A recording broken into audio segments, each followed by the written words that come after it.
أعوذ بالله من الشيطان الرجيم. بسم الله الرحمن الرحيم. يا أيها الذين آمنوا لا تكونوا كالذين آذوا موسى فبرأه الله مما قالوا وكان عند الله وجيها. يا أيها الذين آمنوا اتقوا الله وقولوا قولا سديدا يصلح لكم أعمالكم ويغفر لكم ذنوبكم ومن يطع الله ورسوله فقد فاز فوزا عظيما. إنا عرضنا الأمانة على السماوات والأرض والجبال فأبين أن يحملنها وأشفقن منها وحملها الإنسان إنه كان ظلوما جهولا. ليعذب الله المنافقين والمنافقات والمشركين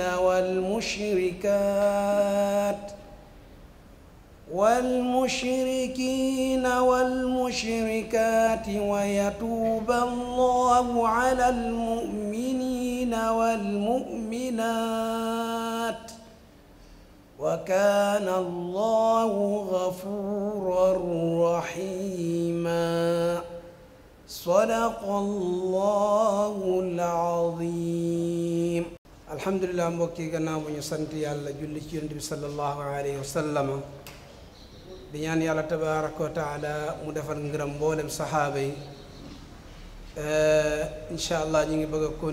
commencé conférence bi. ki nga xam ne mooy conférencier bi ñu tudd Mouhamed Youri Sall nekk borom xam-xam nekk professeur ci université bu Ndar ci Gaston Berger foofu la nekk di jàngale moom mooy ki nga xam ne incha allah tey moom la ñu jox bu mu def ñoo defal conférence bi. mawdu bi mooy duxulul islam fii Sénégal maanaam l'islam nan la duggee ci Sénégal ak ci ban yoon la jaar ba dugg ci Sénégal loolu mooy thème bi. alhamdulilah kon incha allah ñaan yàlla mu defal ñu fa bashir ibadi alladina yastamiuna alqawla fa yattabiuna ahsana ulaika alladina hadahum allah wa ulaika hum ulul albab. ñaan yàlla mu defal ñu ñi nga xam ne bu ñu fekkee waxtaanu lislaam dañu koy dégluwun bu rafet te bu ñu paree topp ko ci toppin bu rafet. yàlla mu ne ñooñu mooy ñi am xel mooy ñi jub yàlla na yàlla defal ñu ko. asalaamaaleykum wa rahmatullahi taala wa barakaatu. imaam ñu ngi lay nuyu di la sargal sëriñ bu yàgg ñu nga àndal yépp ak ñu organisé ñu ngi leen di nuyu yéen ñëpp. ñu ngi nuyu suñu kilifa yi suñu kanam te teewee jotaay bi di ñaan yàlla li ñuy ut ak ñi organiser lii li ñu yéene yàlla nañ ko yàlla may ñun ñëpp lépp lu ci xéewal wala yool yàlla nañ ko yàlla motale bi jaay sayyidul wujud rasulullahi sallallahu alayhi wa sallam. lu jiitu xanaa di rafetlu invitation bi jotaay yu mel nii moom dañu sàkku moom la ñuy ñaan yàlla di ko am bés bu ne. jullit moom du doyal ci xam-xam fu jotaay yu weccuwaayu xam-xam amee rek dañu koy sabablu et di ko rafetlu et di ñaan yàlla nañu mayu kàttan ñu ci mën a wuyu buñ koy def nag bés bu ne ba egg ci ramadan shahrul mubarak bi nga xam ni képp kuy jullit xam na ni mooy shahru xam-xam ndax ci la xam-xam dëgg wàccee ci li ñuy wax alkitab ci la wàccee ci ñu li ñuy wax alquran ci la wàccee ci li ñuy wax al wahyu ci lañ ko xamee ndeke weer wi weeru weccante xam-xam la weeru jaamu yàlla la te sàkku xam-xam ak di ko weccuwante moo jiitu ci jaamu yàlla yi ndax moom la ñu njëkk jàngal suñu rasulullahi sallallahu alayhi wa sallam danga koy sàkku lu ci topp doog ci topp ndax boo ko amul xëy na li ci topp du rafet wala doo ko defee ni mu mën a amee moo tax moo jiitu ci jaamu yàlla yépp bu loolu weesoo sëriñ bu dafa ma sant ne nañu waxtaan ci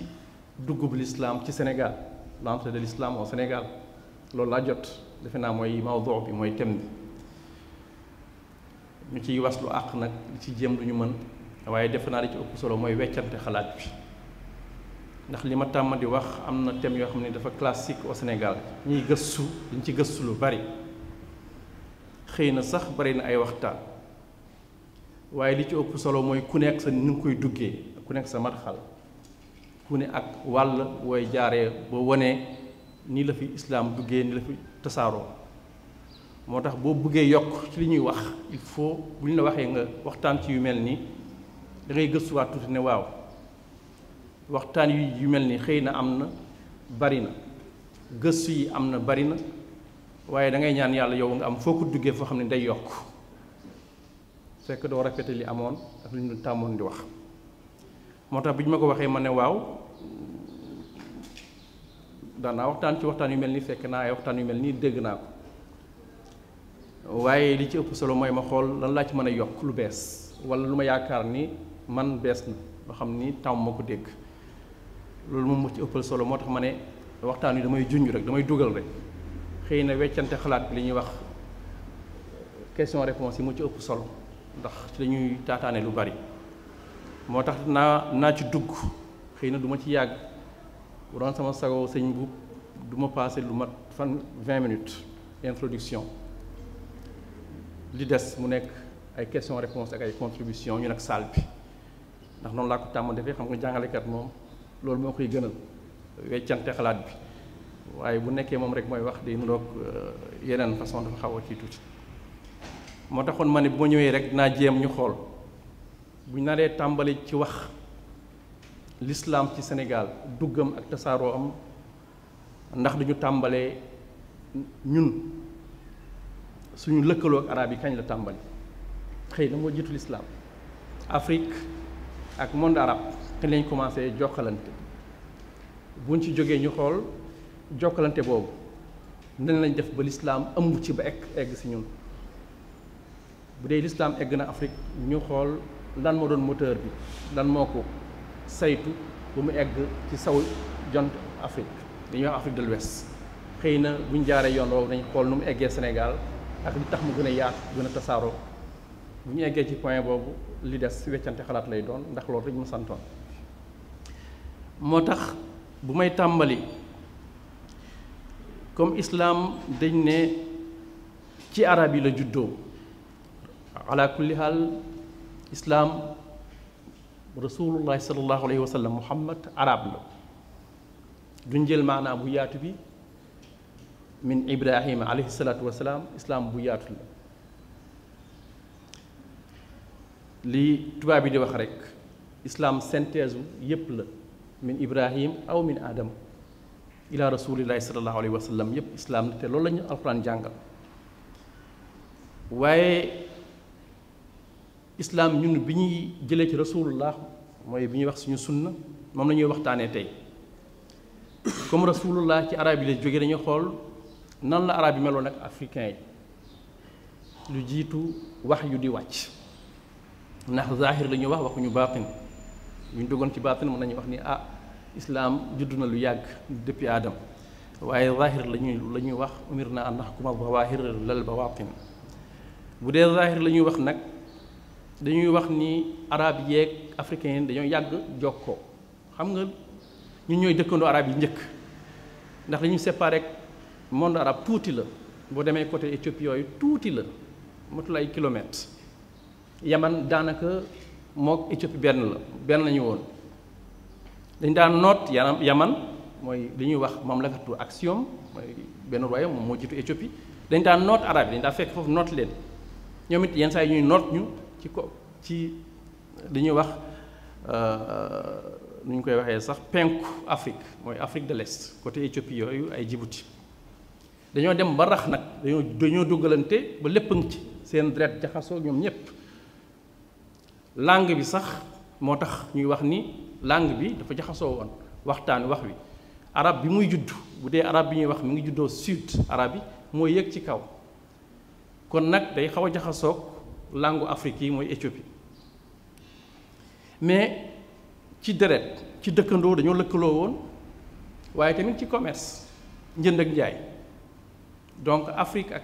ak arab yi fa la ñu jaaree commencé lëkkaloo mooy côté Éthiopie bi côté est bi loolu moo jiitu l'islam bu dee lëkkaloo nañ nag njënd ak njaay ak sëy ak lépp lu gën a bari lu juddoo fële muy projet culturel wala muy culture day laal fii bi rasulullah jotee wahyu sallallahu alayhi wa sallam fekk na fii ci Afrique fi ñu taqaloog arab yi am diine bu fa nekk diine masihi moo ñu bu fa jiitu mu nga fa woon ba buur ba sax diine boobu la doon ci la nekkoon donc ñoom nekkoon nañu ci diine boobu diine wax daan yi la du christianisme bi ñuy xam léegi ñoom christianisme monophysiste la ñoom kenn moo amoon benn yàlla bu Éthiopie christianisme la waaye kenn dañ gëm amul doom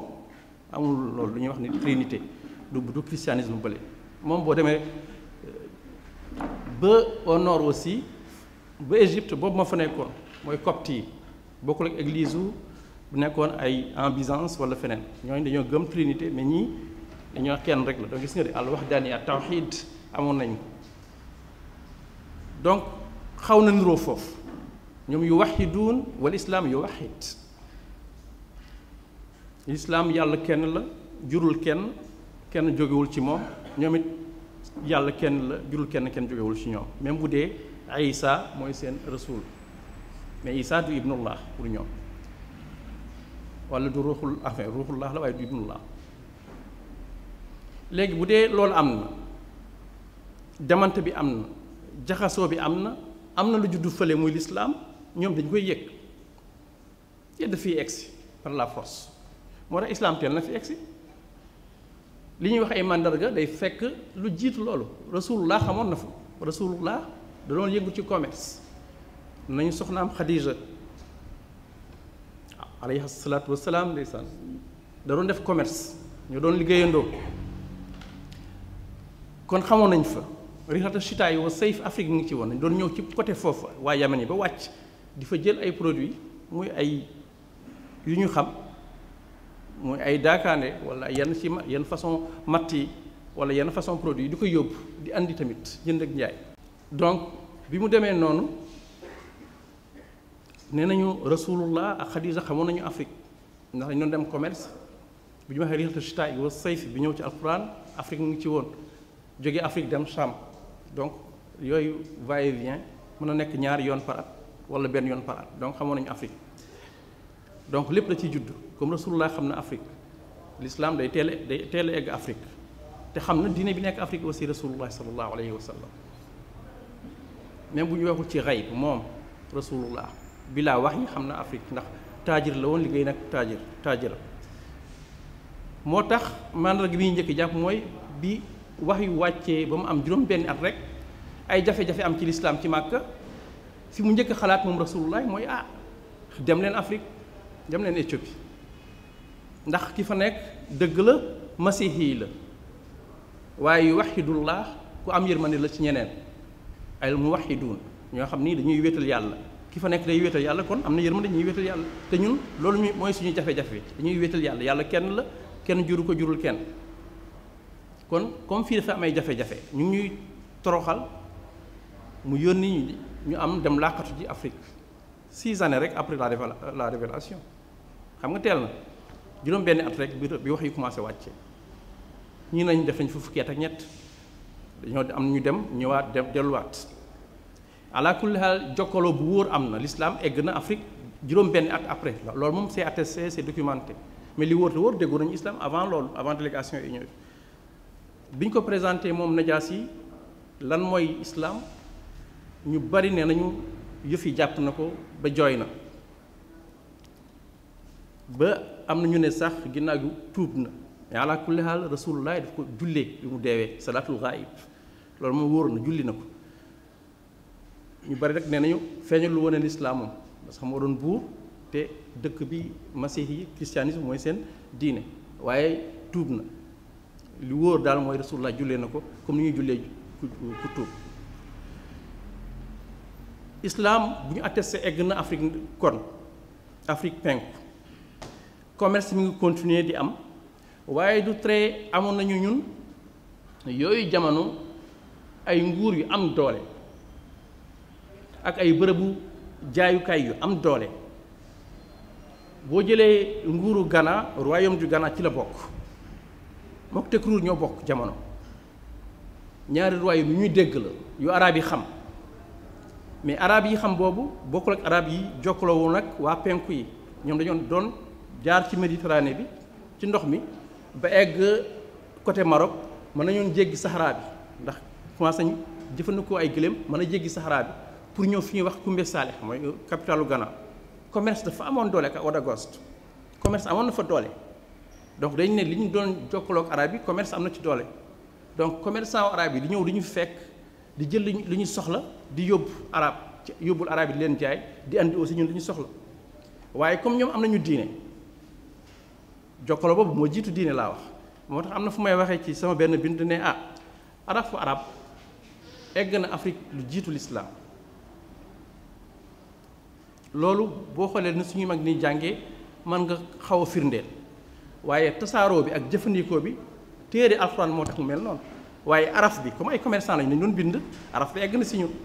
moo tax ma yaakaar ni sax dañ ko jëfandikoo lu jiitu ñuy jëfandikoo mbindum alxuraan ndax li tax ñi demee di soppi turu araf yi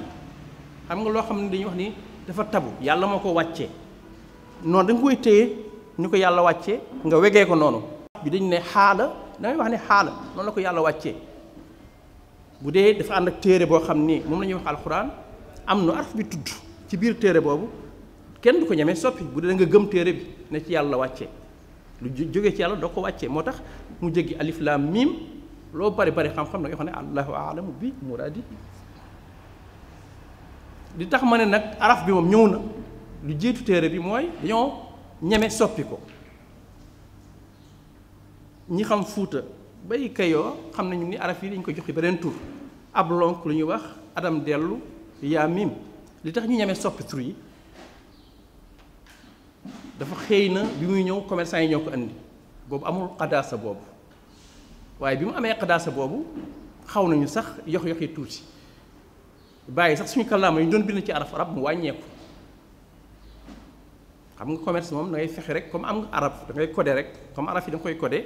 nga jëfandikoo di ko codé sa marchandise turu marchandise bi lii la wala ëmb bii wurus moo nekk ci biir nga bind wurus ci kaw mais sa turu làkk nga bind mi arab yi wala ëmb bii li ci nekk daakaane la nga bind daakaane ci kaw loolu moo andi mbind mi bu njëkk xàmmee produit yi kiy jënd xam mbuus mi lu ci nekk wala ëmb bi lu ci nekk waaye bu mu ànd ak téere rek loolu beneen jàngale lay andiwaat jëfandikoo bi lu jëfandikoo commerce mais jëfandikoo ci diine la doo ñeme laal dara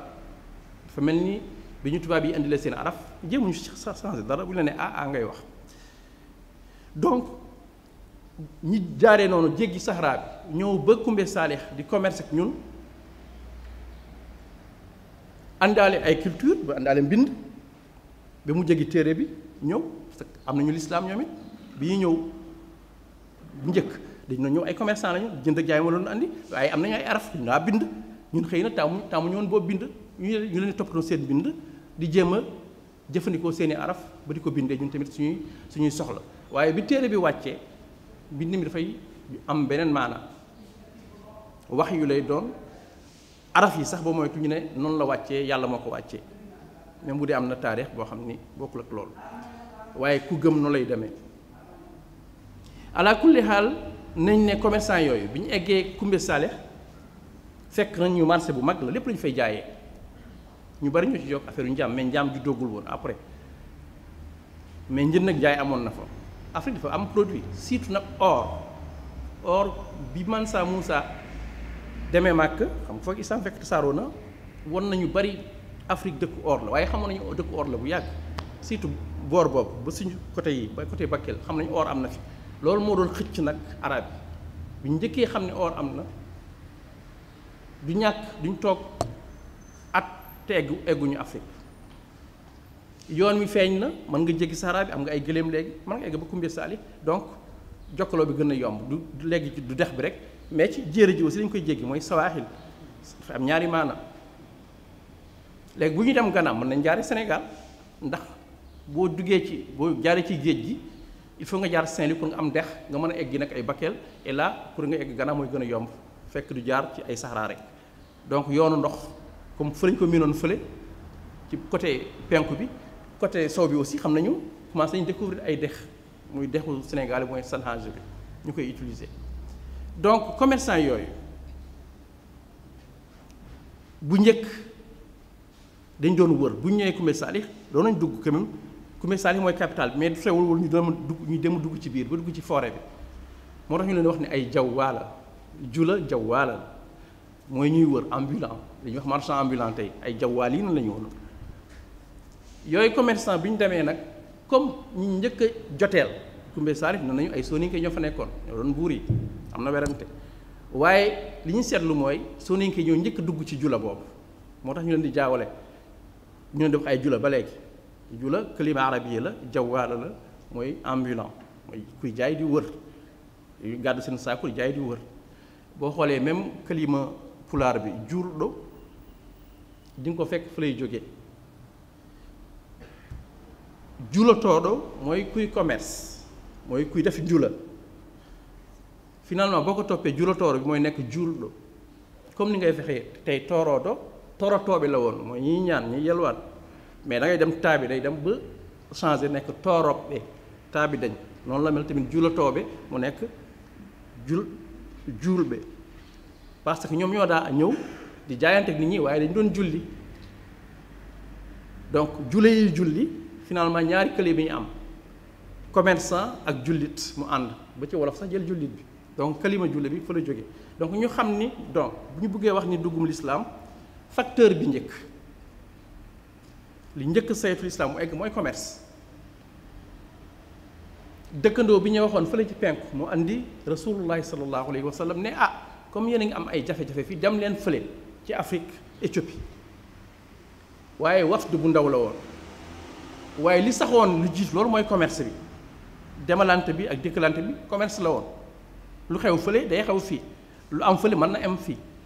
donc commerce boobu moom moo andi l'islam si ñun Afrique de l'Ouest mu jaarale ko suñuy wax ay jula kooku dañ ne ci xarnu bu njëkk bi la téeméeri at yu njëkk yi fekk islam egg na si ñun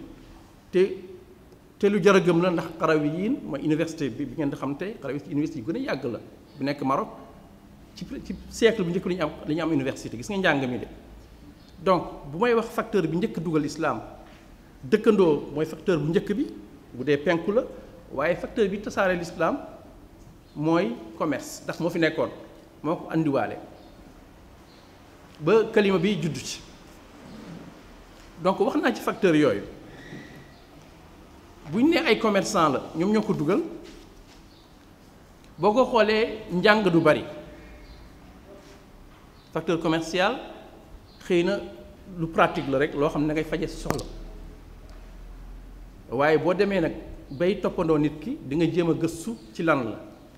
comme commerçant yi léegi du mbind kese ak seen produit la ñu andi mais dañu àndaale diine projet culturel la mën nañu ko gisee noonu léegi nag fa la leneen li du juddoo il faut mu am njàng du rek jéem a jëfandikoo ay araf di bind say ëmb tur bi déedéet léegi comme da ngay julli il faut nga xam ne ñuy julle il faut nga xam ni lu waral ngay julli il faut que téere bi ñu saytu ko fa la njàng juddee mooy troisième facteur bi premier facteur dama ne voisinage la rek dëkkandoo la deuxième facteur mooy commerce mooy facteur sax principal bi même tasaaroo arab ci monde bi c'est pas l'islam, c'est le commerce moo tasaare arab. L'islam ñëw nag mooy vecteur bu catalyseur parce que ñëpp amuñu woon commerce ak monde arabe ñi amoon commerce ak monde arabe ñoom ñoo jéem a tasaare mais bi mu demee nag bu mu nekk l'islam am na doole léegi nag islam nag tasaare li des langue bi ak leneen li yëpp lu ci andiwaale. waaye dañu wax ni rek comme ñaari facteurs yu xàmme nañ leen ba pare dëkkandoo ak demalante ak dikkalante muy commerce. Troisième facteur bi mooy njàng mi comme téere la l'islam dina téere la dina jàng la moom la ñu doon wax léegi il faut njàng am ci mënoo nekk jullit te doo jàng alal aqal nu ñuy julle alal aqal di nga jàng saar donc il faut jàng am ci mënoo nekk jullit te jàng amu ci mënoo toppandoo rek mënul nekk toppandoo gëm amul donc njàng moom nag moo su say daara am na ay werante ñu bari dañoo téye ni almurabithun ñoo fi andi ay jàng dëgg la xëy na andi wuñ fi l'islam wax naa ñaari facteurs yi islam egg na Afrique de l'Ouest ñaari facteurs yi parce que Koumbe Sale mooy capitalu Ghana Koumbe Sale capitalu Ghana la Ghana ak Tekruur ñoo bokk jamono Tekruur dafa amoon doole lu xew fële xew na fii donc bu l'islam tasaaroo fële ak jula yi rek day egg Tekruur mooy daane maayo Tekruur ñëpp fa nekkoon bu ñu jaawale Tekruur ak Tukulóor bi tubaab yi andi ñoom ñoo wàññi doole ji Tekruur mooy ku dëkkoon ci booru dex gi daane maayo képp ku fa dëkkoon Takruur yi nga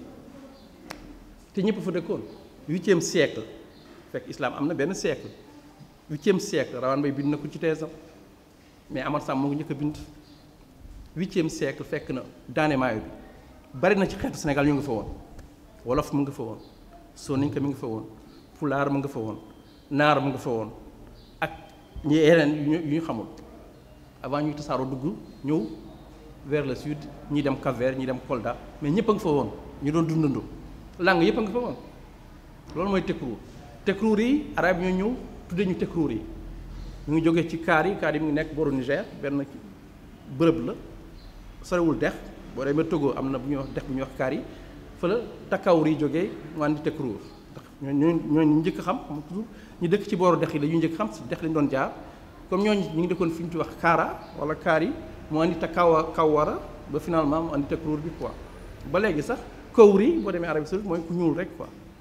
wala même Mauritanie Kawri mooy ku ñuul fa la jógee léegi nag ñu dëkk Danemark yëpp ñu leen wax ne ay Takruur yi na lañ moo andi nag tubaab yi ñoo def ko Tukulóor mais Tukulóor du Haalpulaar Tukulóor mooy ku dëkk ci Danemark bi mooy asli finalement ñu yàq ba mu nekk léegi bu ñu nee Tukulóor ñu ne Haalpulaar mais Haalpulaar dëkkul ci Danemark parce que léegi mi ngi partout donc finalement amul benn sens mais ay erreur la yoo xam ne c'est comme ça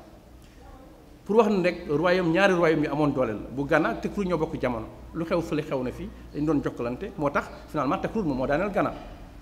li may wax ci bu ñëw ci almurabituun ñi wax almurabituun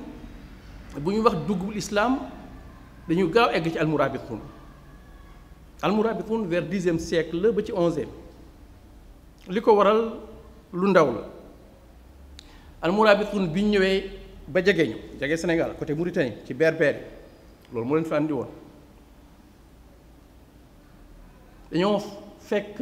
Tekruur benn buur bu ñuy wax Warjaabi amul njaay nag walla njaay na ma tooñ Warjaabi la amul njaay Bakri masul wax am na njaay waaye léegi de boo xoolee document yi leen wax Warjaabi njaay mais Warjaabi rek ñu bind Warjaabi buur la woon Tekruur ci man nay la bokk ci dynastie yi doon nekk da doon wër ba Tekruur ay dynastie yu bari ay wolof ay soninke yëpp nekk nañu ay buuru Tekruur mais jamono boobu mooy 11e siècle Warjaabi la woon l'islam am na fa lu wóor la gëstu gën noonu islam mu ngi woon ci gox bi waaye buur yi daaw ñu nekk ay jullit kii mooy buur bu njëkk nekk jullit mooy Warjaabi mi ngi gaañu nag 1041 wala 1042 loolu Bakri moo ko bind loolu moo tax ñu wax ni toujours bu ñuy daté duggul islam 1041 wala 1042 mooy 11e siècle mais fekk islam ñëw na bu yàgg islam dinaa ci premier siècle mi ngi fi 8e mi ngi ci Afrique de l'Ouest mais mi ngi commencé am doole comme buur yaa ngi ciy dugg buur boobu nag moo tax murabituuna yi am doole parce que moom moo lënkaloog ñoom dugg ci l'islam ñu boole créer seen armée murabituuna yi amoon armée dem dal ci Ghana toj Ghana amatul ñu daaneel Ghana nguuru Ghana amatul mu tasaaroo Mali mujj récupérer doole ci Mali fekk l'islam tasaaroo na fa muy Tombouctou muy Guinée fekk tasaaroo na fa am nañ ay jàkk yu am doole déjà parce que dañoo jegee Maroc li andi murabituna yi pour bu ñëwee Mali mooy loolu benn ku jógee ci berbère yi ku ñu ci lamtuna yi benn xeetu lamtuna moo demoon Màkk de Màkk dafa jafe woon boobu temps bu muy dem Màkk jaar na Maroc jaar Tunis surtout Xayrawaan dëkk bu amoon doole la parce que Ifriqiya mooy Xayrawaan fu la Afrique jógee ndax romains yi dañ ko tiimoon ñëpp lañ ko doon xëccoo léegi bu mu fa jaaree fekk ngiru Malik xam nga boobu tax xëccoo daan am doole ngiru Malik ak yeneen ngir yi ñu ngi doon commencé am doole mais ngiru Malik moo ëppoon doole mu dem Màkk buy ñëwaat bi mu jógee nag fii ci berbère yi ci lamtuna yi ngiru Malik dafa commencé woon naxasaay yeneen ngir di am doole loolu naqari mu dem comme kilifa ngiru Malik ñu ngi woon Tunis am seen représentant fii ci Maroc mu jooytu leen loolu ñeen dafa bëggoon koo dimbali ñu boole ko borom xam-xam buy jàngale ngiru Malik moo tax ngiru Malik tasaaroo Afrique dañ ci tegoon seen bakkan mag ñooñu mu ñëw ki nekkoon Tunis mooy kilifa ñiy yëngu ci ngiru Malik boole ko benn taalibe mu nekk Maroc mu jaar foofu kooku la àndal kooku mooy Abdullah ibn Yaasin ñi ñëw fekk ñuy wax Gadalla mooy tribu Gadalla lamtu mais ñooñ ñu dëgër lañu dañuy jaamu mais seen li ñuy wax tey ceddo rek noonu la ñu meloon seen lislaam dafa rax lu bari waaye daal ni ñu ko accueillir xaw a métti tax moom dafa xawoon tar Abdullah ibn Yaasin da doon forcé nit ñi ñu dem jàkk forcé ko ñu dem ñu koy jàkk am na ñaari façon forcé nit ñi ñu dem julli ji jàkk sunna mi ngi ci rasulullah moo ko wax bu dee da nga dëkk ci wetu jàkk da nga jullee ji jàkk waaye li ci ëpp pour Abdullah ibn Yaasin politique la woon ndax ñu bari mokk lu ñu woon seen diine mënaguñu woon julli moo tax mu leen obligé ngeen fekke mbooloo nga xool lu ñuy jullee noonu et puis ñuy respecté ngiru Malik li ñuy wax ay wax amin te amin dafa war bari woon histoire yu mel noonu ngiru Malik dafa amoon ixtisaas moo tax mu leen doon fa tartar boobu nag dem jàkk waxtu bu nekk yu mel noonu xaw a metti ci Gadalla yi ñu sonal ko ba xaw ko kii mu daw ñëw wetu Sénégal fa la lamtuna yi nekkoon mu ñëw ci lamtuna yi ñoom ñoo jegee war jaabi ci biir Tekru lañu nekk loolu moo tax mu lëkkaloo ko war jaabi bu ñëwee fii ñii déggal ko ñii moom dañu ko déggal def ko sëriñ fu la commencé sax def ay riba sax commencé am ay taalibe commencé am ay armée di jàngale li ñuy xeexee moom Abdullah ibn Yaasin ndax léegi am na ndimbalu nguur war jaabi mu ngi koy dimbali doomam sax la ba war jaabi ci yenn ci xare la dee moom war jaabi ndax gëm li ko war jaabi dimbali moom Abdullah ibn Yaasin ak yeneen murabit moom dafa mujj gaañu moom it ñeneen remplacé ko loolu moo waral sax ñu am doole ba egg Espagne murabit noonu eggal dina l'islam parce que am nañu koy nguur léegi nag mbooloo mi du yokk Ghana daanu na léegi Mali moo fi des Mali tamit ay jullit lañ fa même bu dee sax nguur gi du nguur yi mais quand même bari na ay jullit ak jullit am nañ doole ñu lëkkaloo ak yeneen ñu nekk Maghrib egg Andalus dugal fa l'islam moo tax Andalus bi l'islam dugg fa bari ay ñu ñuul ñëpp waaru tax ñu ñuul ñu dugg ci mais ñu ñuul ñi Afrique de l'Ouest lañu jógee ndax war jaabi moo tax ñu bari woon ci armée bi yóbbu l'islam ba Espagne. gis nga facteur boobu mais murabituna yi bu ñu waxee bu ñu leen di wax comme facteur bi dugal l'islam njàngale mi la njàngale mi bu dee wax nañu rek doo gis beneen document bu lay wax ni di ñoom ñoo ko sos daara ci ñoom lañu commencé teg ay daara ay xalaqaat di jàngale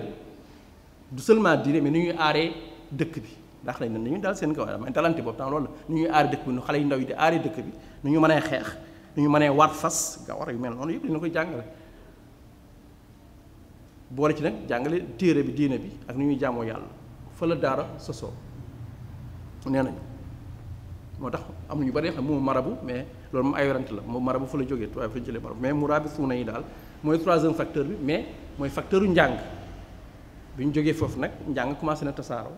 donc l'islam forcément dañ ko mën tasaaroo parce que njàng bi dafa am njariñ ci wàll yu bari dañ ci mën a jaamu yàlla waaye bu dee commerçant nga di nga mën a commercer ak arab yi aussi ndax di nga dégg ak ñoom ci mbind ba ci làkk ba doon facteur bi te commerce bi dafa amoon doole ci après sax ci la njaayu jaam di judd waaye au départ amul woon ni loolu donc trois facteurs yooyu mi ngi noonu wax naa ko dëkkandoo commerce moo ci ëpp doole ak les jula et finalement njàng mi mooy troisième facteur bi bu mu bëggoon laal mooy awaamil yi dugal islam ci surtout Afrique de l'Ouest bu mu egg Sénégal. Donc bu ñu jàppee ni l'islam teel na egg depuis le 1er siècle, depuis la 6e année egg na Afrique, mais avant ñuy egg 10e siècle bi ñu war a jaay mu jóg 1041 donc tasaaroo na foofu Afrique de l'Ouest moom même bu dee du ñëpp waaye quand même commencé na am doole ba ay buur di ci dugg donc li ñu des day yomb du jafe bu baax moo tax mu yomb ne islam du conquête du jaasi ma ko dugal Afrique de l'Ouest à l'aqal du Afrique sax amul fenn fu ci jaasi dugal jaasi xëy na bu dee am na côté Égypte lay doon parce que bi ñu eggee Syrie Cham xeex la woon jamono Omar ibn Khattab dafa amoon armée boobu egg na Égypte foofu moom jaasi la parce que dafa amoon masiix yi dafa amoon ay chrétiens yu am doole wax naan copte yaa ngi fi waaye am na église romaine mu nga fa donc foofu moom jaasi dal na fa ba ñu minoriser ñu amoon doole ñu am doole ñoom waaye fa la jaasi yem ci Afrique noire amul jaasi dëkkandoo moo fi dugal islam wala commerce wala daara maintenant nag tasaaroo bi beneen la waaye dugal bi moom amul fenn fu am force amul kenn ku mën a prouver ne am na force moo tax yenn saa yi boo xawee laal tubaab bi rek Occident rek ñun la benn la yëpp ay colonisateur lañu mais tontu bu gaaw la rek ndax bu ñu ne nii Occident dañoo coloniser rek nga ne arab yi dañoo coloniser waaye du benn influence nag am na partout donc loolu laa bëggoon wax rek suñu jokkaloo ak arab yi ba l'islam dugg ci ba laal naa royaume Tekruur laal naa almoravidoun ba laal l'enseignement waaye bu ñu eggee ba foofu nee nañu buur bi njëkk mooy war jaabi lëkkaloo nag murabituuna yi ak lamtuuna yi ñu def lu ñu mën ba daaneel Ghana ba Mali am doole Mali moom mujjee après bi Ghana daanoo Mali moom mu nekk empire bu am doole yoon ba si ñun Farba yi ngeen dégg dëgg la dañuy wax ni Jolof la waaye Farba ci royaume Mali la jógee mais nag dafa yaatu woon ba nga xam ni mënuñu yilif fépp dañuy délégué seeni pouvoir moo tax ñu fi nekkoon gouverneur u royaume du Mali ñoom ñooy gouverneur u Jolof si Jolof aussi dafa doon dépendre du Mali benn moment donc finalement ñoom ñooy Farba yi ngay dégg Farba Mbaal Farba yu mel noonu yu nekk yu mel noonu li des mooy ñu xool l'islam bi mu ñëwee noonu ba warjaa bi dugg ba population bi moo ñoo jiitu warjaa bi ba commencé dugg ci l'islam loolu mooy entrée bi mais li ma bëggoon jeexalee ci facteur yooyu rek mooy benn facteur bu am doole mooy comme ñii ay ñëw dañoo ñëw almorabi noonu nekkuñu fi même bu dee warjaa bi ñoom bokk mais ñu xool ñu nekk ci biir bi ñu xasee ba dugg nu ñu def jàng nañu xam nañu l'islam dugg nañ ci gëm nañu lu ñuy gëm léegi l'islam mu ngi ci gox bi waaye teewul ba léegi nguur yi fi nekk yu bees yi bi Tekruur daanoo tubaab yi commencé nañ ñëw ba di commencé di jënd fii ay jaam di yóbbu commencé di leen jox ay armée tubaab yi am na lu ñu bëgg xam nañu l'islam du tax ñi am lu ñu bëgg ñoom seen projet du dox fu l'islam di doxee mënul nekk dañuy jënd ay jaam au départ bi ñu ñëwee Sénégal dañu jënd ay produits ñoom it gom lañ doon jënd ak yeneen matières yoo xam ne Afrique lay jóge waaye bu ñu demee ba ci biir commerce transatlantique bi ñu commencé découvrir Amérique ñu soxla ay liggéeykat ñu commencé di wut ay liggéeykat moo waral ñuy ñëw di wut ay jàmm waaye bi ñu ñëwee Afrique de l'Ouest jafe-jafe bi mooy l'islam moo leen très am lu ñu bëgg moo tax ñu dem ba Afrique centrale fa la ñu gën a amee ay jàmm pour yóbbu leen feneen ndax l'islam bi moo tax bi ñu bëggee wàññi doole Afrique de l'Ouest ci l'islam bi mooy ci buur yi la ñu jaar leen joxe ay armée pour ñoom ñu leen di utal ay jàmm ñoom ñuy jël di xaar ci booru géej gi ñoom ñu dugal leen ci biir di leen amal loolu la Ibrahima Thioub di wax lu bari yu bari di ko ci mere waaye lu xaw a méngoo xel la bi géej gi ubbeekoo ñu leen soxla ay liggéeykat di wut ay jaam waaye ñi moo ñu dugg ci biir fu ndox rek la ñuy yem ay nit fu ndox la ñu mën nañ leen doon tuddee sax soit ci géej gi wala ci dex la ñuy yem mën ñu dugg ci biir dafa la dem xam ñu nekk ci biir ñu commencé di lënkaloo nag ak buur yi fi nekkoon benn berber bu ñuy wax Nasiruddin bari na nag ay pénc wala ay li ñuy wax ni ay xeet wala lu ñuy wax ay famille yu nekkoon côté boobu côté berber yi doon yëngu ci diine waaye Nasiruddin mooy axlu zawaya daa jéggi fii la nekkoon sax côté bi la gënoon a dunde moom moo xool loolu mu naqari ko xam na ni population bi ay jullit lañu waaye ñi féete ci kaw ñu ngi leen di jëfandikoo tubaab yaa ngi commencé jëfandikoo ay commerçant lañu tubaab yi mais dina jox ay armée ay fital ñu ngi commencé dugg ñuy noot jullit yi yenn saa yi sax ñu leen di ut leen jaay loolu moo naqari woon Nasruddin 16e siècle ba 17e Nasruddin yëngatu mooy xaraka bi njëkk mooy ñuy wax ay tuub naar moom moo ñëw ne waxul day tuubloo askan wi ay jullit lañu waaye nguur yi daf leen di remplacer def ay buuru jullit comme ni war jaay bi nekkoon jullit def na ko ba egg Waalo ba réussir waaye guddul ndax tubaab bi commencé ñu am doole commencé ñu liggéey ak muy Angleterre muy Portugal ñoom seen bopp officiellement dañoo commencé dugg ci njaayum jaam yi di envoyé ay bateau di wut ay jaam parce que dafa am xaalis bu bari di leen yóbbu Amérique wala ñu yóbbu dans les îles nguur yooyu dañoo am doole nguuru Angleterre wala nguuru Portugal ñooñu xëy ñu ci kenn bi ñu gisee ni Nasruddin mi ngi commencé réussir ba ñu doon nekkal ñoom commerçant tubaab yi ñu ngi commencé leen dëddu ñooñu envoyé leen ay armées yu bari parce que quand même nguur ku ci nekk da nga ciy bëgg a toogaat noonu la ñuy def ku mel ni buuru Waalo fekk dem na nekk na jullit tuub na Nasruddin bàyyi ko fa buuru Fuuta yëpp nekk nañu ay jullit donc nguur yëpp ay jullit lañ loolu Nasruddin réussir mais bu dee dafa gàtt ñoom ñu wëlbatiku dem commencé ci Waalo gis buur bi ne ko diine bii nga dugg amul la njariñ nga lëkkaloo gi moo la ëppal njariñ andil ko nag ay armes yu bari fu la ñu commencé njëkk am gis li ñu armée de métier buuru Waalo bi commencé am ay ndaw yu taxaw yore ay ngànnaay fital suñu fital yi benn poudre la woon ku mu neex mu not la ndax moo commencé mu njëkk am doole fa la commencé nag ñu commencé tiital ñeneen ñi nag buur yi nekkoon jullit ñu génnaat ci l'islam moo tax xarakatu Nasruddin dafa mujj échoué donc première révolution boo xam ni bu échoué la bu doon jéem a officialiser l'islam ci kaw mooy Nasruddin dafa échoué ndax tubaab bi dañoo teel a riposte Nasruddin am na kenn ku nekkoon ci mouvement bi mooy ki njëkk fi ñu mën a wax sénégalais mooy Malick Sy bu Bund Malick Sy Daouda ci la bokkoon fekk na ko wóor na est-ce que mi ngi woon ci mouvement bi wóorul waaye fekk na ko jamonoom la mu woon ndaw bi Nasruddin échoué léegi ñi nekkoon jullit nekkaat leneen di lëkkaloog tubaab yi nekk jullit fi ñuy wax Sénégal tey jafe carrément jafe ndax ñi féete ci kaw du ñu ay jullit léegi ñu commencé di not kuy jullit léegi foo jullee jafe julli ci mbooloo jafe am mbooloom taalibe jafe toroxal bu nekk la ñu koy toroxal foo dajale mbooloo ñu dal sa kaw ndax mën a am ay jaam jox ko tubaab yi ñu jaay ndax moo leen fi teg ñoo leen jox ay fital te mbooloo yi ko doon dajale boobu temps rek mooy ngir pour julli wala pour jàngale fa la Fuuta commencé tasaaroo nag daanema yooyu tasaaroo ñii dem Saalum ñii dem Kayoor pour jàngal xale yi ndax fii noonu fi jàng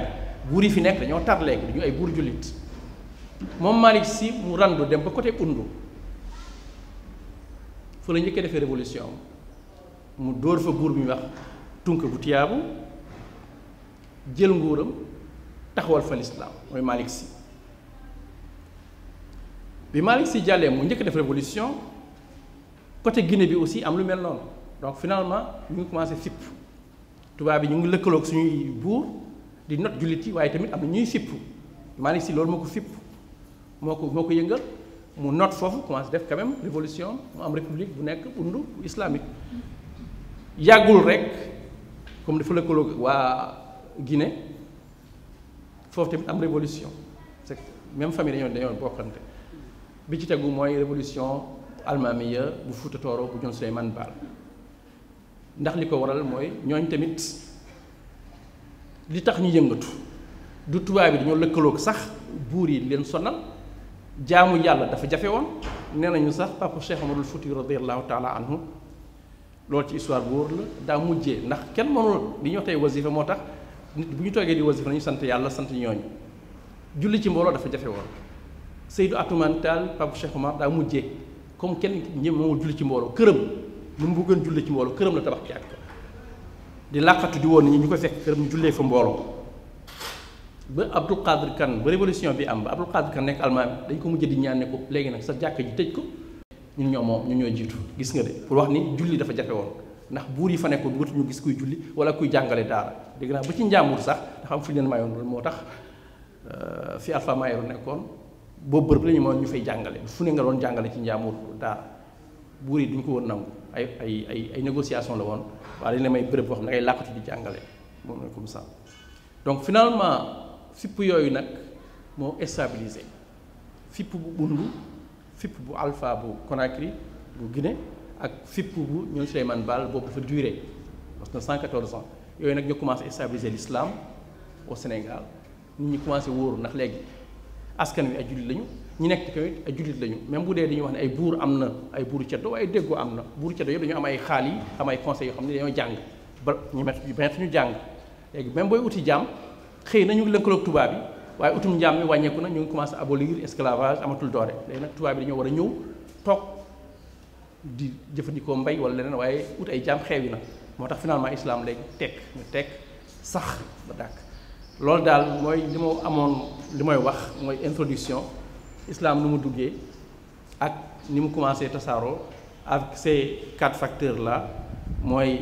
jegeyante bi dëkkandoo bi commerce bi daara yi ak révolution yi amoon yooyu mooy facteurs yi gën a mag après nag yeneen ajaal yooyu yeneen génération ñëw boo ko xoolee en terme de génération boo nee war jaabi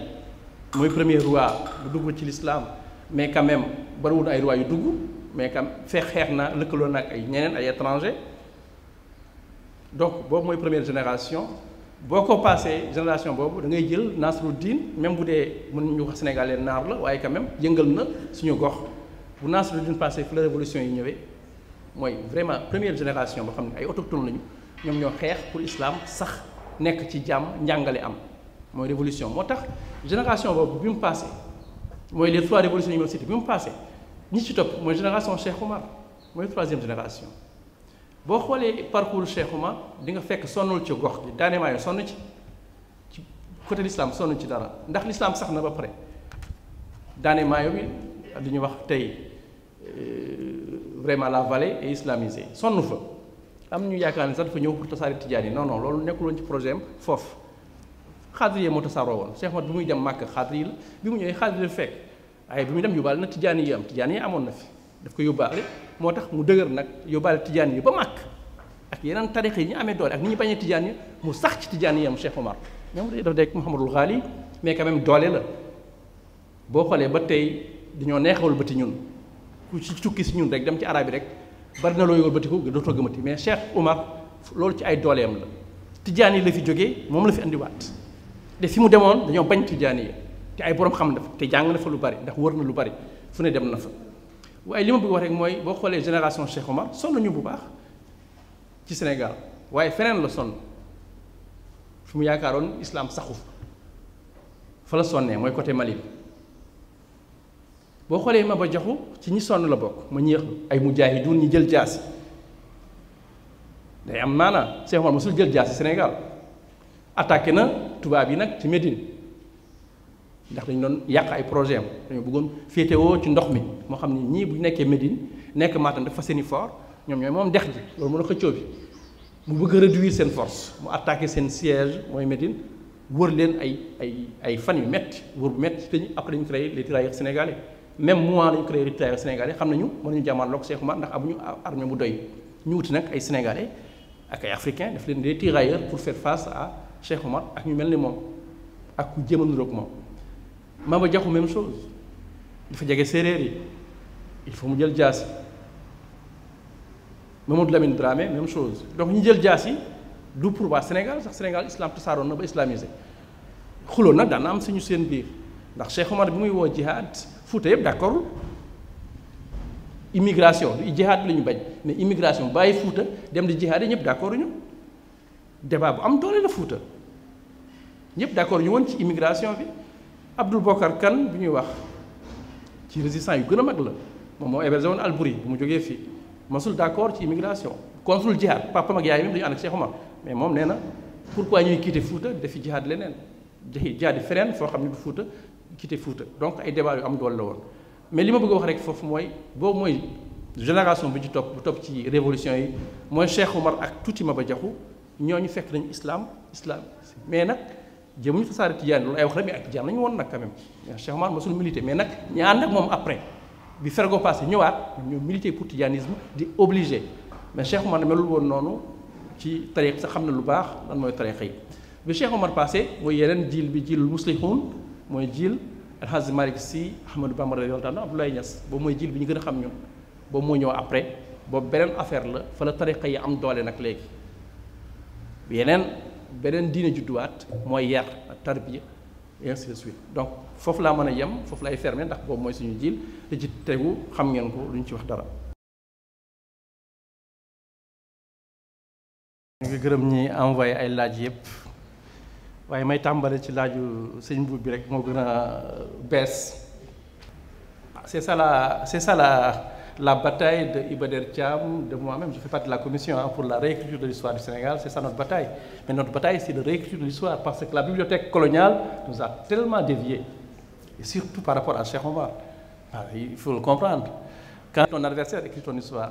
il ne faut pas s'attendre à ce que ce soit une belle histoire, ça c'est normal.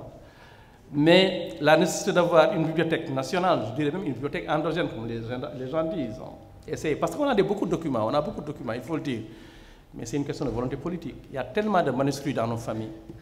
même si c'est gardé en disant que c'est tabou, mais ce n'est pas tabou. Il faut faire comme Tabou Mbeki l'a fait et Alpha Omar Konaré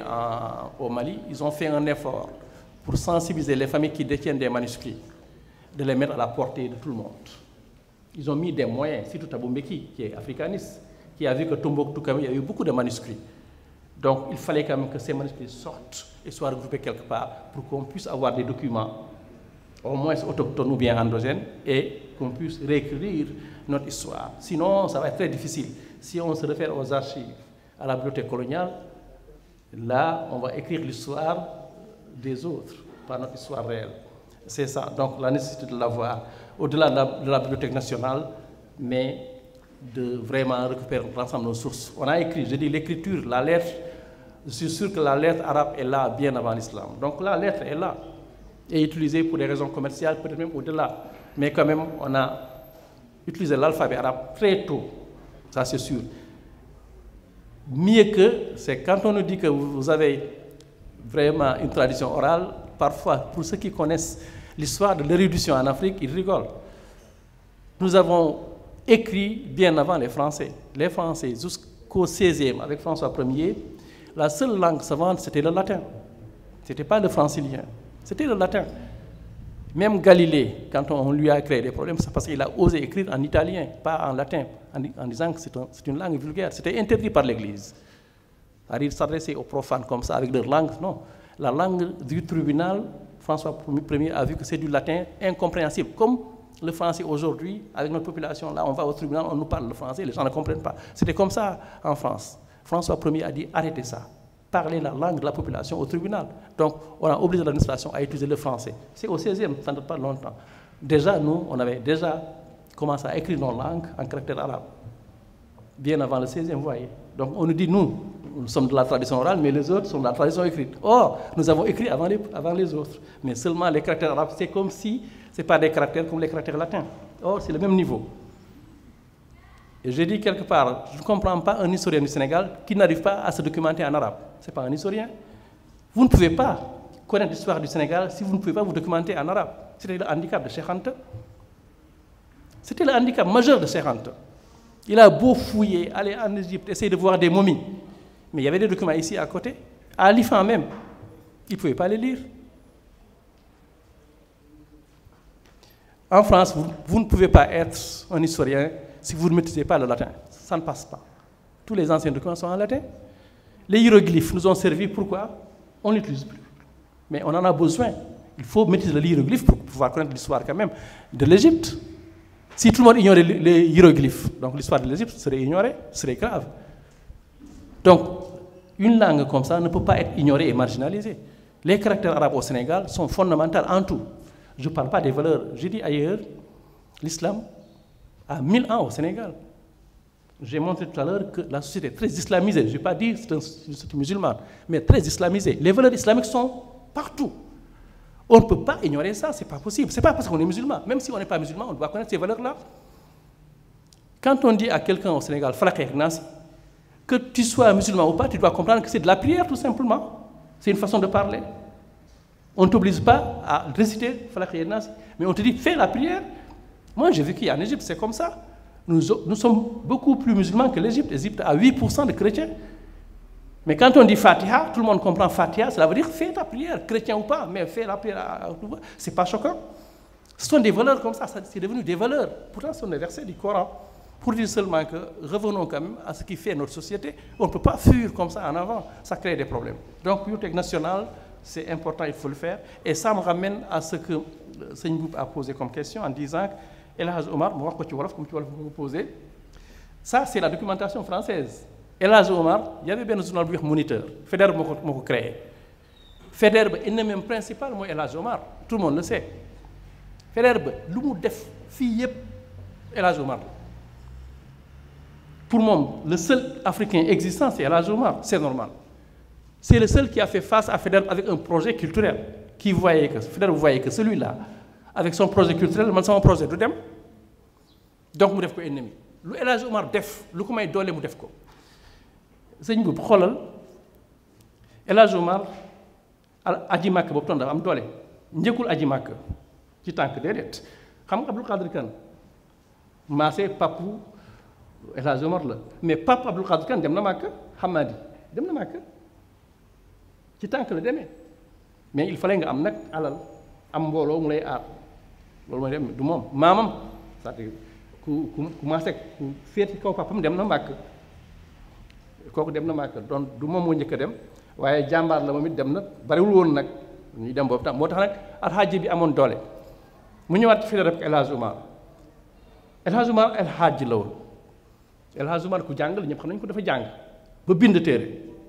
El Hadj Omar ku am projet la tasaare l'islam ci Afrique de l'Ouest Faidherbe ba gis loolu yëpp nee naa mu jàmmaarloog moom ci mbiru gànnaay mu sonn ci Médine boobu nekkagul gouverneur mais boobu mu ngi woon ci Sénégal xam nga moom 1854 la nekk gouverneur décembre dañu ko def gouverneur gis nga bi El Hadj Omar wëree Médine siège wër leen ndomb ñu toog ay fan lekkuñu naanuñu ñu tiit te pourtant ki ñu jiitaloon seen armée ku ñuul la woon armée El Hadj Omar di wax allahu akbar mu tiital leen ñuy rey ñooñu gën a avancé ñuy rey bu baax sax ci armée bi El Hadj Omar mais mbooloo la ñooñu di leen gën a ut si di wax allahu akbar ñu tiit ñu uti renfort mais renfort yi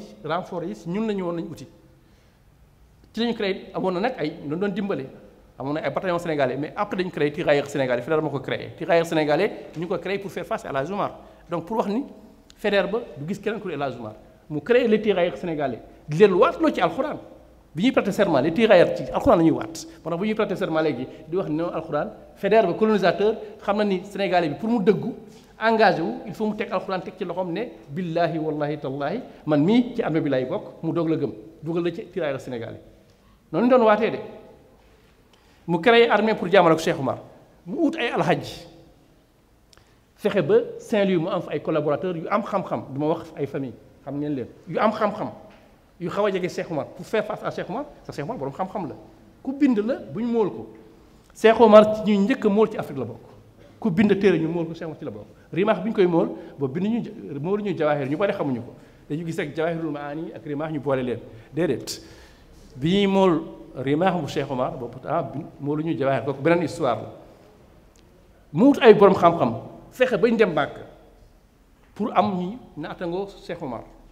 nga nekk alxaaji nga am xam-xam et nga mën a bokk ci armée donc pour contrer le projet Cheikh Omar c'est noonu la def mais mosul nangu jàmmaarloo ak Cheikh Omar moo tax Cheikh Omar li mu doon déroulé daf ko bàyyi muy déroulé fa Faidherbe mosul jàmmaarloo ak Cheikh Omar au contraire dana ut collaborer ak moom ñu déggoo di ko promettre ay char bi Cheikh Omar di gaañu fekk mi ngi ko promettre benn char boo xam ni mais yóbbu ko mala yi waroon yóbbu char dafa diis mooy char yu mujj yi mënu woon egg ci Cheikh Omar dafa sori woon Ségou moo tax émissaire bi mu yóbbu woon nañu ko mujj a téye Amadou Cheikh daf ko mujj a téye foofu lu yàgg émissaire u Faidherbe pour wax la rek donc lu ñu bind ci Cheikh Omar mu jógee ci Faidherbe wala documentation mu mën français mënul nekk lu rafet loolu laa bëggoon wax bu ñu comparé Cheikh Omar ak Faidherbe projet contre projet la mais après moom nag on est devenu des résistants parce que on est dominé ndax bu ñu la dominé ngay résister mais fële kële borom initiative la woon Cheikh Omar du résistant initiative la yore woon finalement ñoom ñoo doon résister sax ci Cheikh Omar ñoo doon résister mais après rek la inversé wu ñeneen ñi di résister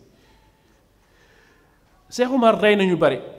benn xeex moo tax ñu koy wax mooy Maasina ñu bari ñàkk affaire tariqa la même démb dégg naa suñu benn mag di wax ni tariqa ma ko booleeg Amadou Ibn Ahmed Cheikh Omar waxul loolu Cheikh Omar ku bindkat la bi ñu nekkee ci biir wuute bi dafa ne nañ ko bindal bayaanu maa waqa ce qui s'est passé entre moi et Mohamed da ko bind c'est documenté loolu moom document am la même bu dee tubaab bi moom lañu koy yóbbu ba bibliothèque nationale mais am nañu ci ay yeneen nusxa donc bayaanu maa waqa waxul loolu ay sax ay risalaat la ay weccoo xam-xam bu am doole la moo Mohamed ibn Ahmed kooku jullit la mais qaadir la ay kilifa mooy surafa aw qaadir yi ba ëppoon doole mais Cheikh Omar dafa xamoon na famille boobu bi muy dem Màkka jaaroon na fa ñoom ñoo ko wàccee woon ñoom ñoo jiitu woon Maasina bi mu ñëwaatee boor Tumbuktu la jëmoon mais dëkk yi mu jaar dafa jamaaloog ay buur yoo xam ne ay yéefar lañu kenn si ñoom daw làqatu ci Mohamed ibnu Ahmed seen ñaari version la ma ni may wax mooy ñaari version yu ñu bokk ñoom ñaar xam nga boo xoolee pëlu Maasina yi ak ñaanu Cheikh Omar dañuy ute ay version mais fii version bayaanu maa waqa la sama dafa wax nañ ko bind mais li wóor te wóor moom argument mooy kii ñu làq yéefar la mu génn ay alxuraan di wax ni amoo droit làq yéefar jullit nga du question tariqa mais jullit nga amoo droit làq yéefar donc dindi ko fi déggoo wuñ ndax kooku tamit mënul woon ñàkk làq yéefar boobu ndax dañoo déggoo woon ay alliance la woon ay dëkkandoo la ñu woon même bu dee dañ ko not mu daw dem làqatu ji ci jullit dañ ko war a bàyyi léegi mu am werante mook buuru Maasina bi enfin imaamu Maasina yi ak sax ba ñeneen ñoom ñëpp alxat ñoo fekk si ko ak Cheikh Omar ak àndandoo bi ñu ne waat nañ dal seen kaw bu ñu dal seen kaw ba finalement ñu mujj nag jaamaarloo moom mu not leen kooku daw ñu rey ko yéefar boobu ñu rey ko ci ñu reyee sax buuru jullit bi boobu xare moom deretu jullit tuuru na fa ñaari côté yépp mi li ko waral mooy yéefar bu làqu ci biir jullit def ay ñoom bi am làqatu ji fa loolu moo andi muskila bi loolu mooy li wérte wóor mën naa nag après ñu andi ci ay wax ay cadre yi ak tijaani yi dañoo ragaloon Cheikh Omar tijaani yam bi tijaani yi la tijaan la mu am doole ba ëpp doole cadre yi moo taxoon ñu bañ ko may boobu chance moo tax ñu wax ne du ñu bàyyi ki ñu làq waaye li fës ñoom ñëpp ñaar ñëpp ñu wax ko mooy kooku mu andi xuloo bi mu andi xeex bi xëy nag leneen laxasu na ci waaye mënuñu wax ne Cheikh Omar rey na ay jullit ndax Fuuta xeex fa amul fenn fu mu xare ci Fuuta bu doon rey jullit Fuuta lay jëkkee waaye fii fël la ci dëkku bu ñuy wax dëkku bambara boobu temps bambara ñu duggul woon ci l'islam même bu demee côté Tamba ci bambara doon xeex tuubal leen may jàll fu Cheikh Omar xeexee rek di nga fekk l'islam tasaaroo Cheikh Omar bi muy remonté fii la jaar suuf la jaar ay Kayoor moo tax fi ñuy wax fii jaar na fi mais jéem fi xeex kenn parce que l'islam mi ngi fi déjà amul woon leneen lu muy xeex mais nag fële nag moom deretu jullit tuuri na fa ndax loolu moo ko andi mais amul feneen fu ñuy wax deretu jullit tuur na fa. mais l'islam est unique c'est pas parce qu'il y a des confréries c'est pas parce qu'il y a des écoles parce qu'il y a des différences que l'islam n'est pas unique quand même. Les fondamentaux sont uniques, on l'a dit. J'ai dit même on a cette notion de l'islam qui est universelle. Et c'est ça, hein. Wa ma arsalnaka illa rahmatan lil alamin, nous dit le Coran. C'est universel. Et Rasulullah sallallahu alayhi wa sallam, dès le début, a envoyé des missives, des lettres partout pour dire que ma religion est universelle. C'est la religion abrahamique, c'est la religion de Isa, de Moussa, de Nuh, de tout le monde, de tous ces musulmans. Je suis la synthèse. C'est ça, l'islam. Maintenant qu'il y ait des approches pour respecter des cultes, ce n'est pas des différences. Heureusement, Dieu nous a sauvés. On a jusqu'à maintenant le livre qui n'est pas falsifié, même s'il y a des divergences de lecture, mais le livre quand même. Ça, c'est une chance de l'islam. Heureusement, on a nos 5 prières, même s'il y a des divergences, il y a les 5 prières partout. Les heures peuvent différencier. Heureusement, on a les 2 fêtes que tout le monde reconnaisse, même s'il y a des jours qui sont différenciés. Heureusement, on a la Mecque, tout le monde y va. C'est le seul lieu de pèlerinage. Il n'y a pas 1000 lieux pour faire le Hajj. Heureusement, on a notre Sawm Ramadan. Donc finalement, les fondamentaux sont là. Maintenant, la multiplicité des interprétations, des lectures, c'est pas vraiment, ça n'altère pas l'unicité de l'islam. Donc, il n'y a pas de, pour moi, l'islam est unique. Maintenant, les gens commencent à dire l'islam de France, l'islam d'Europe, ça c'est... Bon, on les comprend, mais l'islam va rester là où il y a le musulman, il y aura le Coran, il y aura la prière, forcément. Il peut y avoir plus, mais il y aura ça. S'il y a ça, l'islam est là. C'est ce que je crois. Mais il faut éviter les divergences, je suis d'accord. On veut dire tariqa en islam et leur origine au Sénégal. Tariqa, leur origine au Sénégal, la tariqa n'est pas née au Sénégal. Mais le soufisme, c'est l'origine des tariqa, le soufisme. Il y a des élèves. Depuis le temps du prophète, on a eu quand même des compagnons du prophète qui restaient dans la mosquée tout le temps. Dans un coin, qui vivaient dans la mosquée. Qui passaient leur temps à faire des prières. Certains disent que le soufisme est né de là. Le soufisme est né de là. Donc, depuis le temps du prophète. À partir de là, il y a eu quand même des gens ascètes qui se détournent du matériel de ce bas monde pour vivre leur islam. Pur et dur, sans matériel. Donc, on commençait à avoir des approches comme ça. Rasulullah est un homme et il l'a assumé. Je suis un homme comme vous, mais qui reçoit de la révélation. Et son humanité, il l'a assumé jusqu'au bout. N'empêche qu'il y a des gens ascètes dans l'islam, qui ne se marient pas, qui ne jouissent pas. Il n'y a pas de problème. Donc, ce que je veux dire, les questions sont venues comme ça en français. Je pensais que je dois répondre en français, mais c'est vrai que tariqa yi li may wax mooy am nañu daa nekk ci jamonoy Rasulullah sallallahu alayhi wa sallam ci jàkka yi daaw ñu ko génn li nga ëpp seen waxtu ci njaamu yàlla la lépp li jëm ci àdduna ñu koy dëddu ñu bari na nañ a suuf yëf la judd ndax sax am ñu wax ni même yëre bi ñu doon sol ndax ni mu simple ci suuf la leen fa la jógee li wérte woo rek mooy rasulullahi sallallahu alayhi wa sallam yàlla daf ñu ne nit la comme am na dina yu wax ñoom seen rasul du nit doomu yàlla la wala ci yàlla la jóge rasulullah suñu alxuraan daf ñu ne nit la ni yéen wa ma ana illa basharun mislukum lu ci tegu yuha ilayya différence fondamentale mais bachar mislukum mais rasulullah li ñu may chance mooy dafa incarner humanité am dafa wane ni moom nit la li nit di sentir daf koy sentir ci lépp dem na sax ba bëgg a wax waa Madine damay def erreur ni yéen ci yenn fànn yi bu dee du ay ibaadaat bu ma leen waxee loo xam ne du ci ibaadaat mu ngeen ci xalaat bu leen jël di ma leen ko waxee du wax yu bu may wàcce ci man nag wax yu nag ñun ñëpp daf ñu tënk waaye bu nekkul ci wax yu da ngeen may téye comme yéen bu ma leen ne seen tàndarma jiyee leen ko nii bu dee wóor na leen nii dañuy defee jiyee tàndarma du sax du leen ji loolu du wax yu loolu sama xam-xamu bopp la gis nga rasulullah humanité bi daf ko assumé waaye treewul am ñoo xam ne seen ngëm-ngëm daf leen ne daal lépp luy taqaloo ci àddina tey ñoom dafa ànd ak bakkan duñ ko laal du yëre yu rafet du lekk bu neex jaamu yàlla rek ci la tariqa yi juddoo mbirum jaamu yàlla dëgëral sa ngëm rafetal ko al ihsan bi ci njëkk organisé nag amoon na ay groupe yu am doole waaye bi njëkk xam nga Bagdad fa lépp dajale lépp daje Bagdad fa la arab amee doole côté Irak fa la naxwu grammaire arab fa la amee doole bi l'islam ubbeekoo ba egg Bagdad ba capital bi jógee foofu jógee Cham dem Bagdad Cham mooy temps Omeyyades yi bi mu eggee Bagdad capital bu mag la ñëpp fay daje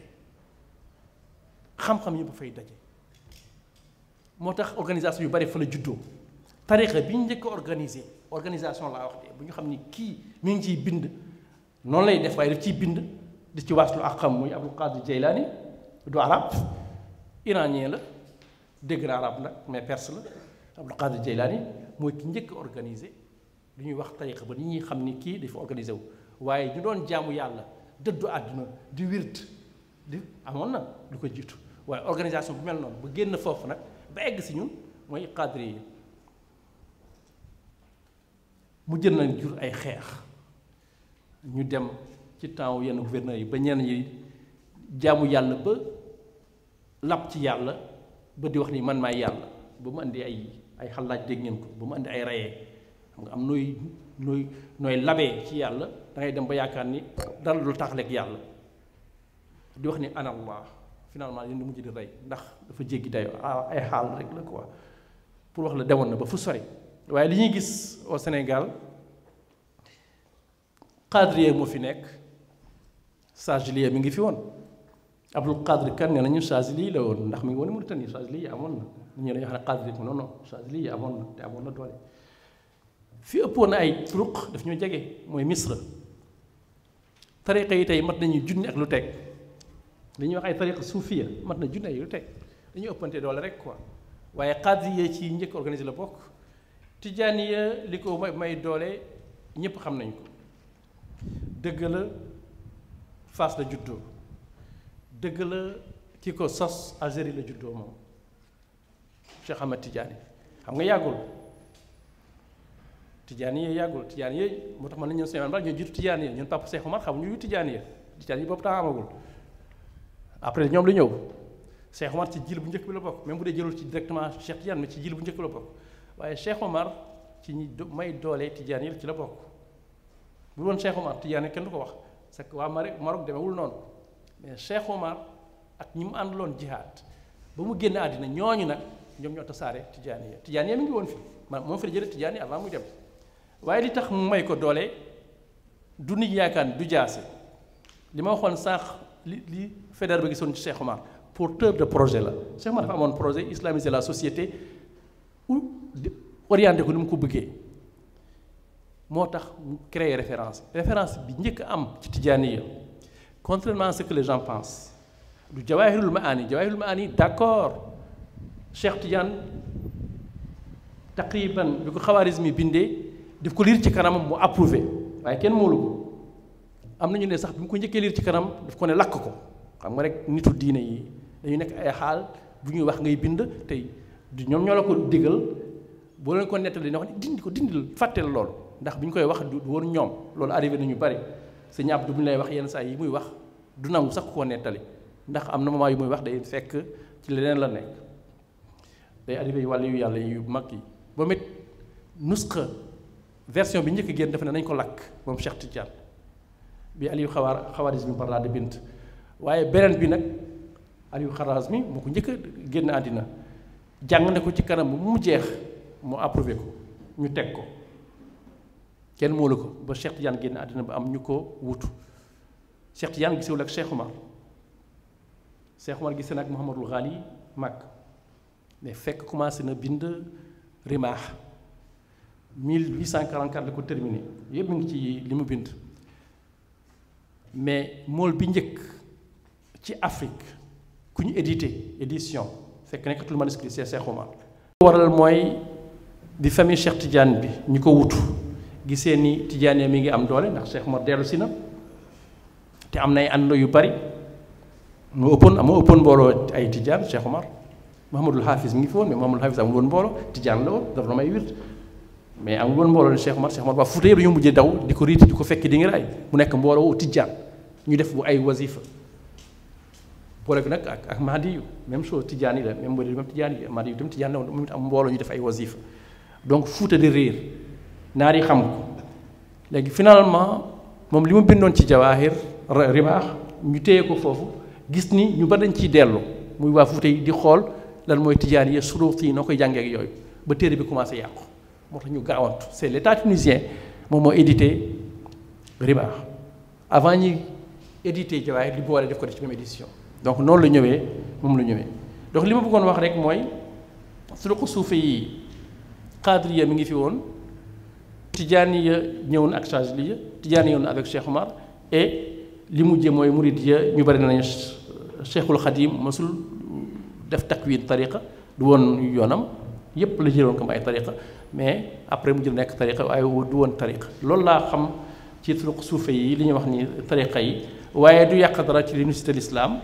il est vrai que mën na tromper ñeneen ñi mais bu dee dañoo gëm ni l'islam dafa am ay fondamentaux lii mooy ay kenoom yi ñuy lim donc lii du ci yàq dara bu dee ko gëm la waaye nag mënoon nañu moytu rek ute yu ëpp yi bu fësee rek xëy na mu ci gisinu ñeneen ñi mu nekk dafa mel ni l'islam nekkul benn wala du bennoo bi ameewul noonu résistance violente wala armée loolu laa wax mooy documentation tubaab yi malheureusement ñun tamit gëstukat yi mujjee jël ko amuñu yeneen document ñun bu ñu ñu bind suñuy thèse ak suñuy mémoire bu ñu documenté dañuy dem archive wala ñu dem bibliothèque nationale bu France li ñu fay fekk mooy résistance armée résistance militaire résistance pacifiée ñoom ñoo ko catégoriser comme ça dañuy toppaloo rek bu ma la waxee lu bari di nga ree mais bon noonu la xam nga ku jàng aussi nit ki noonu rek nga mën a gëstoo suñu gëstu ko yëpp ci la ñuy tombé ba léegi catégorisation résistance armée nee naa Cheikh Madou résistant contre qui bu leen ko laaj dañu la ko wax pourtant dañu koy classé comme résistance armée Cheikh Madou résistant contre qui Cheikh Madou était un porteur d'initiative il n'a pas résisté à qui que ce soit dafa fekk Fouta am islam moom mu ñëw ne dafay répandre li nekk Fouta ailleurs donc c'est pas une résistance il veut répandre ce qui se trouve au Fouta mu yóbbu ko ba ci bambara yi comme il disait daf koy bind carrément mu commencé yéeg moo tax amul benn kii Fouta mu yóbbaale waa Fouta nag kaay leen dimbali ma mais résistance am nañ ko bi colonisation commencé tegu ba ñu xam dañ ñoo dominer di créer seen i canton ak seen i chef de canton dañu résister fa la ñu commencé am ay résistants fa la ñu gis commencé am ay Lat Dior Fouta am ses résistants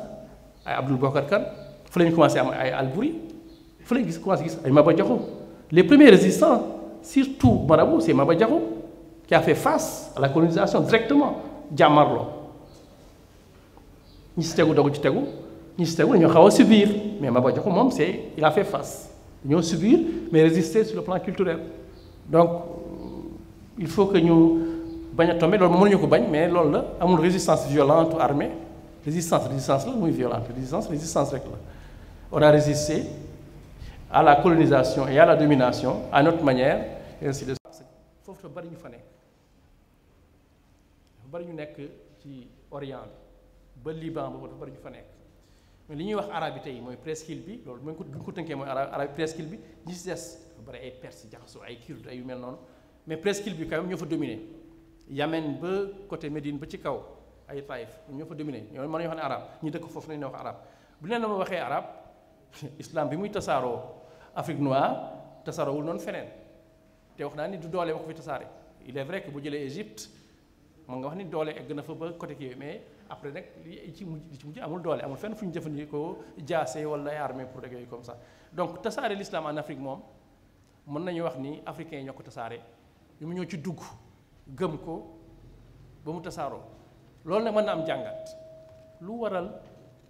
xam nga christianisme moo jiitu en Afrique wax nañ ko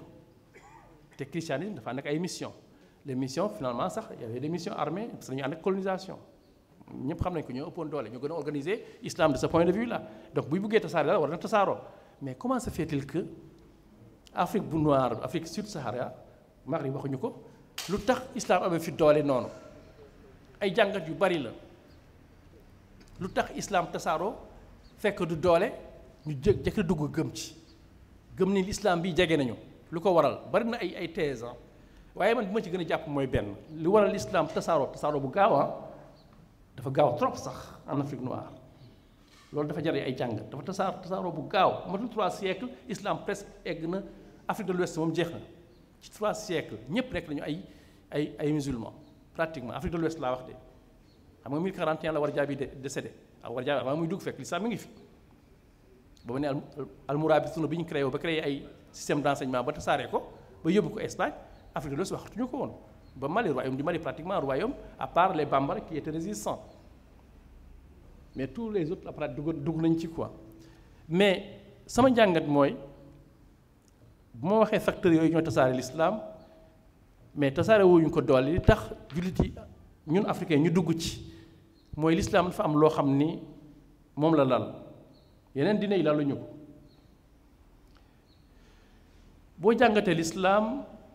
maa ngi koy wax ak sama benn xarit Malick Ndiaye li may wax ni rek ñàkk jàng arab day wàññi doole gëstukatu Sénégal booy gëstu suñu askan wala ngay gëstu suñu taarix wala ngay gëstu suñu kii te mënoo arab lu bari na la manqué Malick Ndiaye borom xam-xam bu ñëpp ràññee la sociologue ma ne ko Malick Ndiaye te dama doon waxtaan ak moom même man sax du loolu laa ko jëlee woon ne ko Malick xam nga nu ñuy waxee jullit ci alxuraan mu ni ma yuri nu ñu koy waxee ma ne ko gis nga ñi ngi wax lu ne ñun jullit la ñuy wax mooy musalli bokkul ak muslim mais ma ne ko benn notion lay jàpp gis nga al amiruna bil maarufi wan naahuuna anil munkar ñiy wax suñuy mbaax lii la suñuy mbon lii la nañ ko respecté ñooñ la ñuy xamee jullit al aamir bil maaruf wa naahi anil munkar kuy digle lu baax di tere lu bon. kuy digle lu baax mooy lan lu ñuy wax lu baax mooy lu askan wi nangu lii mooy mbaax lu bon mooy lu askan wi wax lii mooy mbon boo ci nekkee da ngay déggoo ak askan dañuy wax ni yow da ngaa baax bu dee yaa ngi sàmm ay mbaax yi di moytu ay mbon askan wi dañuy wax da ngaa baax yow yaay ku baax boo ko deful da ngaa bon. islam bi mu ñëwee dafa ne wa'mur bil ma'rufi wanha anil munkar wa'mur bil ma'ruf impératif la wanha anil munkar am na fu mu wax fa salli li rabbika wanhar waaye am na fu mu wax wa'mur bil ma'rufi wanha anil munkar boo jëlee fa salli li rabbika jaamul sa boroom ni mu waree waaye tereel lu bon digleel lu baax yépp ci alxuraan la mais tereel lu bon digleel lu baax xam nga boo nekkee sa biir askan mën ngeen bañ a wute kooku askan wu ne am na ay mbaaxam am na ay mbonam donc mën na ko jël comme lay taay comme islam dafa ne samay mbaax terewu ko naa ko garder samay mbon naa ko garder donc islam bu ñëwee daf may dolli du ma wàññi li ma waxoon dafa baax islam dafa ne téye ko mooy li ma waxoon man dafa bon man sama askan ma nekk arab ma nekk africain ma nekk tubaab waaye islam ne na yow amoon nga ay mbaax amoon nga ay valeur ngoy ci waaye lii maa la ko dollee dee ma jaamu man kenn la rasulullah maa ko yónni xàmmee ko waaye téyel say mbaax ngoy ci teggiwu ko sama gis-gis ma ne Malick je pense que gis nga matelas boobu di wax matelas boobu moo tax couche yu bari dugg ci l'islam parce que dañ leen ko préserver ne leen ne waa d'accord on vient vous amener des valeurs mais gardez vos valeurs ne détruisez pas li taxoon waa Makka xaw a sévère ci rasulullah sallallahu alayhi wa sallam dafa ñëw ne leen Allaata wal Uzza wa Manaata teggil leen fi baaxul seen yàlla yu bari teggil leen ko ñooñ ne ko waaw mais rasulullah suñuy maamaati maam wajadna abaana ala ummatin wa inna ala atharihim muqtadun ñu fekk suñu maamaati maam seen i mbaax nga nañ ko dindi baaxul yooyu it rasulullah Muhammad sax la ñuy wax boobu temps gis nga de mu xaw a metti si ñun mais ñun li ma doon wax sànq bi ñu ñëwee Abyssinie dañoo fekk ñoo ne ñoo gëm yàlla benn xam nga kooku doon wax teggil sa yàlla yi da nga ñëw ne ko yow yàlla bi nga gëm moom la ñuy wax Allah benn la xeebaloo ko li mu moom ak liy mbaaxam sama gëm-gëm ma ne ko El Hadj Malick li tax nag l'islam gaaw a tasaaroo à Afrique dama yaakaar ne Afrique dañu amoon ay valeurs yoo xam ni dafa xaw a niroog ay valeurs yu islam mooy gëm kenn dañ doon gëm amoon nañu ay ngëm-ngëm amoon ay ngëm-ngëm Fuuta ñu wax geno waa Séeréer wax ay roog seen nag même bu amee ay intermédiaire même waa Casamance am na ay intermédiaire mais ñu leen di eggal yuqarribuuna ilallaahi zulfa waaye quand même amoon nañu kenn duñu wax kooku am na ay doom déedéet mais kooku dañ ko incarné ci ay garab dañ ko incarné waaw yooyu mën naa am ainsi de suite loolu laa doon wax ni wa amuru bil maaruf ak fa salli li rabbika da ngay am ñaari njàngat yooyu yépp ci alxuraan la nga méngale ko ne xëy na bu ma boolee ñaari naa gis ni tax l'islam gaaw a tasaaroo ci askan yu mel ni ay africain xëy na dañ doon jaamu koo xam ne kenn la du ay yàlla yu bari et puis am na loo xam ni seen i mbaax dañ leen koy garder ñu garder ko